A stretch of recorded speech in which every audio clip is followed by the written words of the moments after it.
I also have this going on. I have an extension on my shop now, so I will have a whole new assembly area, which kind of makes it more difficult to make videos right now, but it's going to make it a lot easier to make videos later. This is the head for the 58.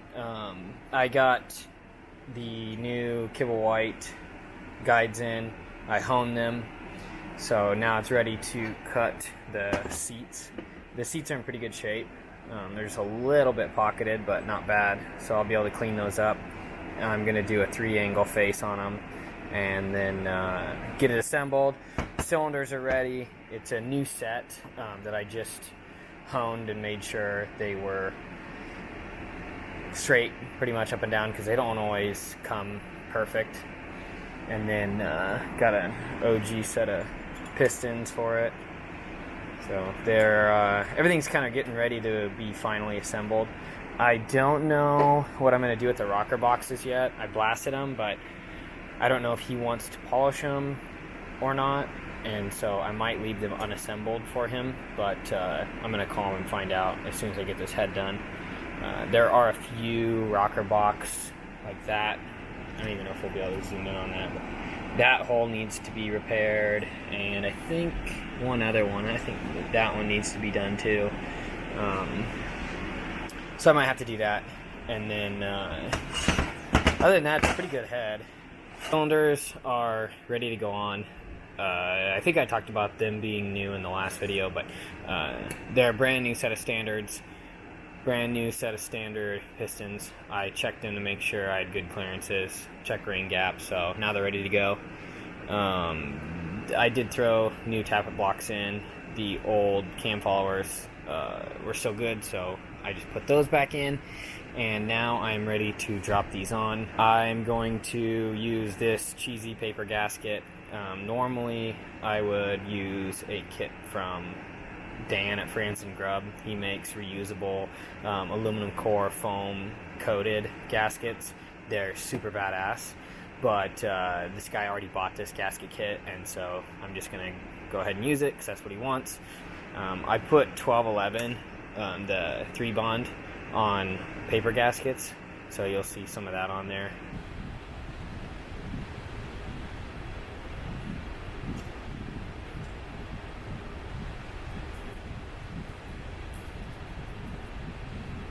Base gaskets on, light film, 3-bond. I've got my pistons blocked up, and when you put your rings on, make sure that you do them staggered. Then light film of oil on them. Doesn't have to be crazy.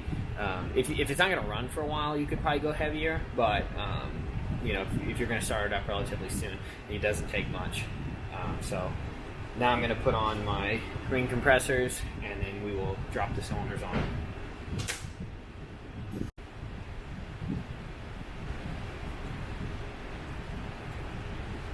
Thing you'll kind of want to pay attention to is there's that dowel over top of this stud and then the stud on the front, and that indicates kind of the direction of your cylinders.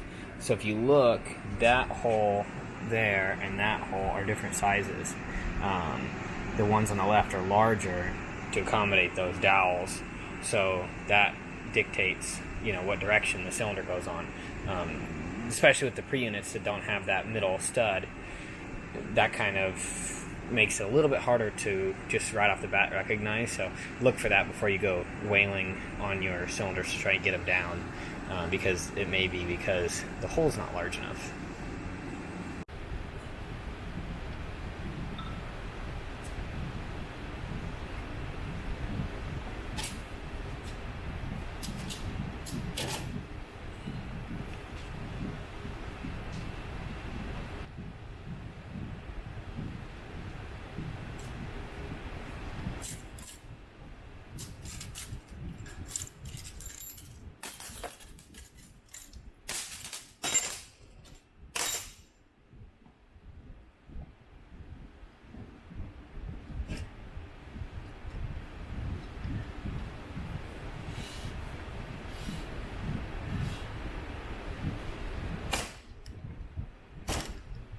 So I just need to get the push rod tubes cleaned up, and I can get this head installed. And then we'll probably do some timing, just more factory timing mark stuff. I'm not going to do anything special, just using the marks given on the cam gear. So we'll do an easy little video, or finish this one out with it. See if it wants to start. If it fights, then you probably aren't lined up. Timing mark, keyway, kind of eyeball it, and then you should be able to kind of feel where it wants to line up. And then you want to be careful not to fight it, because you're going to press the key into the bushing, and you don't want to damage the face that bushing. So if it's fighting you a lot, it doesn't feel right, don't force it. It should kind of just have a nice even pressure as you draw it on. Usually you can't finish it without grabbing some channel locks to hold onto this part.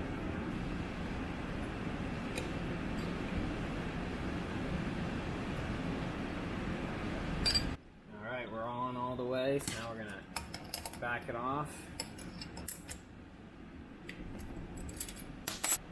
If your installation tool is being stubborn and doesn't want to come off, what you can do is take your idler, stick it in, and then take your pinion and put it in, and that's going to lock it in place.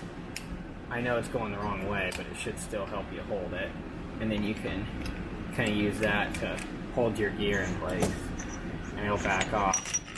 Now this is the same trick you're going to use when you tighten the nuts down. If you have a key that doesn't want to go nicely, what you can do is very gently, just when it's squared up, kind of just press it home like that, and make sure you got nice and level so the edge of your cam gear doesn't push up on it.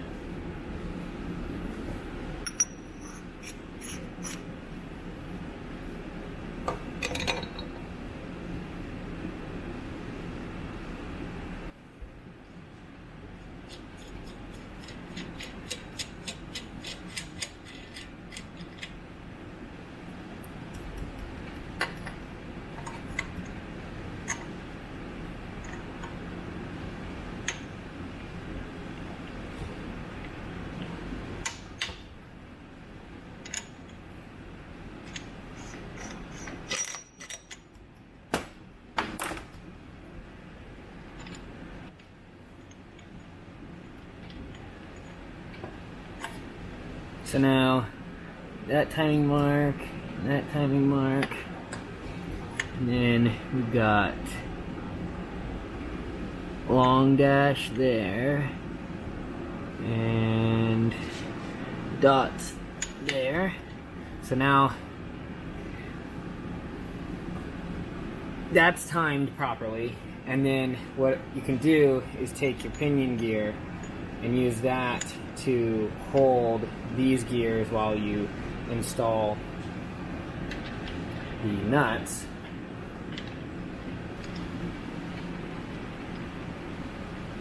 Because I have a special tool for this, I don't use this unless it's an emergency. What you'd want to do is wait to install your cylinders so you can use one of the balance holes in the flywheel. You can stick an extension or something down in there and hold it in place, and then you would do your final nut on this pinion gear, the crank gear. And so, a little bit different order if you're doing it at home, but it works really good. Don't stick a penny or a washer in there. It's not good. It's really hard on these gears. It's really hard on this spindle and the bushings for the cams. It's not a good idea. So always use this, because then you have a good positive pressure straight aligned with all of these gears. So just a cool little trick.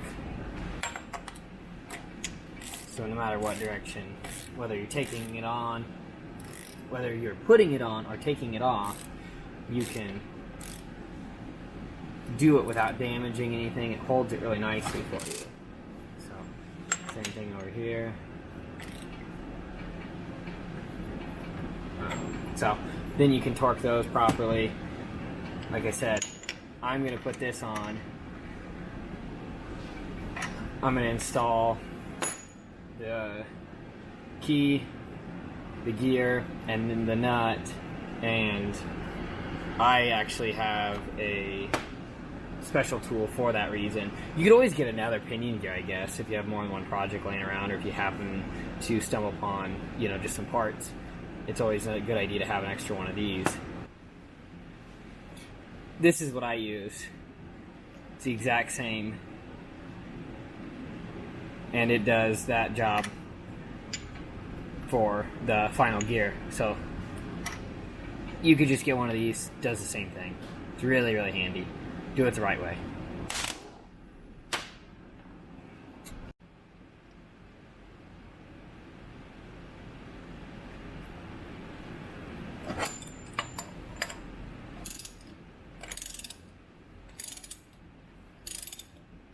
Don't mind the 6 teeth that this shitty wrench has.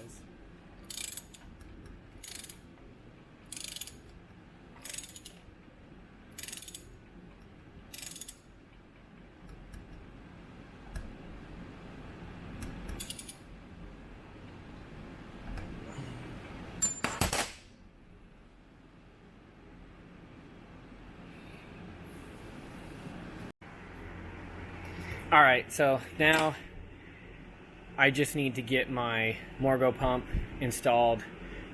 I'll go back and torque all those. And then I need to get the base nuts on and get those torqued. Got a whole mess of new ones here, so I'll get those installed, get those torqued down, get this all buttoned up, and then I'm going to get the head on. Probably make one more video, I guess. I don't know. I'm kind of dragging these out, but it's kind of hard to make content on everything. Some jobs I just don't want to interrupt with videos. Some stuff I just don't know if it's interesting. I also have this going on. I have an extension on my shop now, so I will have a whole new assembly area. Which kind of makes it more difficult to make videos right now, but it's going to make it a lot easier to make videos later. So I've got way too much stuff in too small of a space right now.